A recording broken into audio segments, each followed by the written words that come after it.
Hello and welcome back to another episode of Diablo to D&D. My name is David, and today we're going to be going over the changes that I've made to some of the Singer Barbarian's early level abilities. So the Singer Barbarian is a very unique subclass in the Barbarian world because it is a charisma-based subclass. It uses the shouts from the war cries tree as a way to help manipulate the battlefield, to make people scared, to draw people towards you, to bump your hit points and your mana and your statistics. Make yourself better. It is a combat support essentially. So when I translated it into Dungeons and Dragons, there were some things that just didn't fit very well.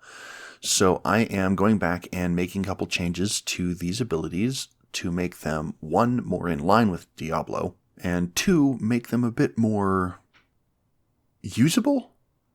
Not really usable, just, better. Simplifying some wording, making things more... I'll just go with usable, I guess.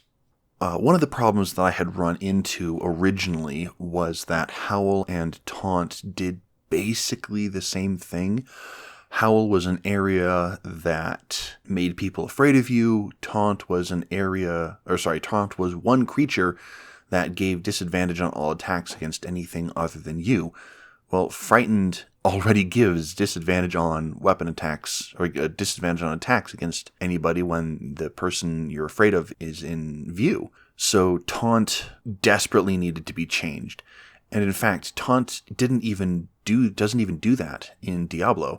It reduces their attack and damage, sure, but it also draws people towards you, draws monsters away from you so you can pick them off one at a time. So it was, stepping on the toes of Howl. Shout increases your defense, but in this case, it was a reaction that you could use to increase the person's defense. And, it works, but it also... maybe it's too powerful, maybe it's not. The Singer Barbarian gets two abilities every time they level up. They get Howl and Commanding Presence, they get Taunt and Shout, they get Battle Cry and Battle Orders, and then they get War Cry, Battle Command. And so I have to balance the power of each of these things, because you're getting more options, and more options tend to be better. So, what I'm doing is going through, making the changes, and presenting them to you to see if what I've done is flavorful and not too overpowered. Now, something to note is that the Singer Barbarian is a support role. It's intended to be a combat support. So it's not increasing damage, it's more like it's decreasing incoming damage. It's picking apart, it's battlefield control. So I'm hoping that what I've done here is enough to make that flavor come through and make it not too overpowered. But let's get into this and look at the changes that I've made. So on the top of the screen is the original ability. On the bottom of the screen is going to be the modification that I've made, the new version of it. And then I will compare between the two. So first up is Howl. There were a couple of changes that I made. First off, you have a minimum of one creature that you can target. But I also made it so that if the creature cannot hear you, then it no longer makes the saving throw. Now, I originally had this as they succeed the saving throw, but then what I did is I changed it so that if a creature succeeds on the saving throw, they're immune to Howl for 24 hours. A lot of this was being drawn from the Path of the Berserker Barbarian's Intimidating Presence, which they got at 10th level and based off of Charisma in the 2014, and then 14th level as a bonus action using your Strength in the 2024. So what I did is I made it so that if the creature cannot hear you, it doesn't make the saving throw. So if somebody's perhaps in a bubble of silence, then they don't succeed the saving throw, they just don't make it, which means that they have an opportunity to be scared when they come out of the silence effect. Very little changes here. It is a nerf that, when they succeed, they're immune to Howl. By the way, other barbarians can howl at it. It's just that they can't be affected by your Howl. I don't know how to word that, but that's the intention. Very, very few changes here.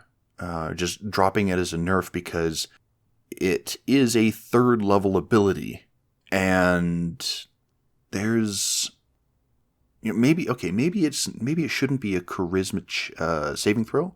Maybe it should be an intimidation check opposed by their insight. I think that usually happens. I don't know. Let me know. Should it be an intimidation check, or should it be a wisdom saving throw? I think wisdom saving throws tend to be better because skill proficiencies aren't as common. So just let me know. Next up is Commanding Presence. This is an easy nerf. I just took off the ability to get another skill if you are already proficient in Intimidation or Persuasion.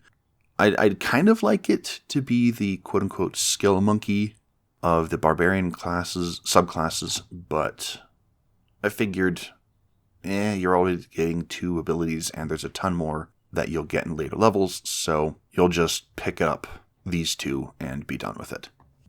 Taunt underwent the biggest change. So originally, what it did is it was 1 creature, wisdom saving throw. On a fail, has disadvantage on all attacks against other creatures, but not you. What I did instead is now it draws enemies towards you. As an action, choose 1 creature within 30 feet of you to make a wisdom saving throw. On a fail, it uses its reaction to move up to its movement towards you by a safe path. This movement does not provoke opportunity attacks. If it cannot safely move, such as being in the area of spike growth, it does not move. So this is exactly what Taunt does in Diablo. This is, you're running up to a pack, you say, "You monster, come fight me." It comes running towards you, and you fight it one-on-one. It's a great way for hardcore players coming into an elite pack to just fight things on their terms. The reason why there are so many qualifications to it, things like if it cannot safely move, there's a wisdom saving throw, things like that, is to keep it so that it is not, as powerful as it could be. I mean, imagine if you surround a creature and then you taunt it out of your ally's range, then they all get opportunity attacks on it. And suddenly that is a ton of damage incoming. This is more along the lines of, "Oh no, somebody got to the back line. You come fight me and stay away from my squishy wizard." You can also position yourself, rearrange the battlefield so that you can get a monster alone as well to get it out of an area of effect, for example. Get it so that the wizard can cast Fireball without getting your allies in its area of effect is what I mean. This is definitely about positioning. This ability is all about positioning. I need you to be over here, so I'm going to move in this particular position so that I can get you over here. Maybe line them up with another one so you can shove and possibly knock down both of them, or get them to come by a cliff so you can push them off, or whatever. Get creative with it. Now, I wasn't able to get that additional effect of reducing their attack rating and damage that Taunt usually has, but I figured I got enough of it that it's still pretty good. So let me know what you think about the changes. And lastly is Shout, and I have considered changing this one's name to Warning Shout. In Diablo, what it does is it increases your allies' defense by percentages, and most of these beneficial, ally boosting ones, they last for a certain period of time. So what I had considered was If you look down at the notes, an action to give +1 AC in an area, charisma number of creatures, add 1d4 to defense or saving throws, last one round or minute, something like that. Something to do every turn so that you can, bump up your allies' defenses. But what I ended up going with is a fairly sizable change. So the original one is a reaction to add your charisma modifier to a creature's AC, which is good, but instead what I went with is a, kind of a warning shout. At 6th level, you become more vigilant and can react quickly to surprises. You cannot be surprised while conscious, and when you roll initiative, you can use your reaction to give each creature of your choice who can hear you a bonus to their armor class and saving throws equal to your charisma modifier, minimum of 1, until the end of their next turn. So what this does is it keeps people safer in the first round of combat. You see arrows arcing from the forest line. You shout to let everybody know, hey, there's danger. Or you see the ground erupt in tentacles, and you shout to warn other people so that they have an AC bump and saving throw bump so that they can avoid that first area of effect. This also is only useful on the first round of combat. Instead of giving a continuous ability, it keeps you safe enough that you can survive that first round so that the wizard doesn't go down in the first round. By restricting it to just, like I said, that first round, it keeps it nerfed, I guess. But, it has a little bit of continuous benefit because you can't be surprised. It's not really continuous, is it? Because it only works in the first round. Anyway, but it keeps it keeps its effect to a very specific situation, which keeps it from becoming too powerful and too useful over time. Overall, I think this is a good set of changes. I really do like this.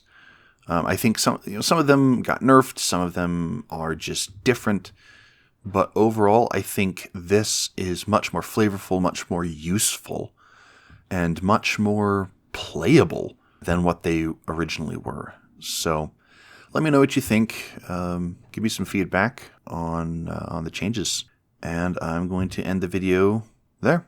You can contact me at XenosFan2, that is XENOZFAN2, on Blue Sky and Reddit.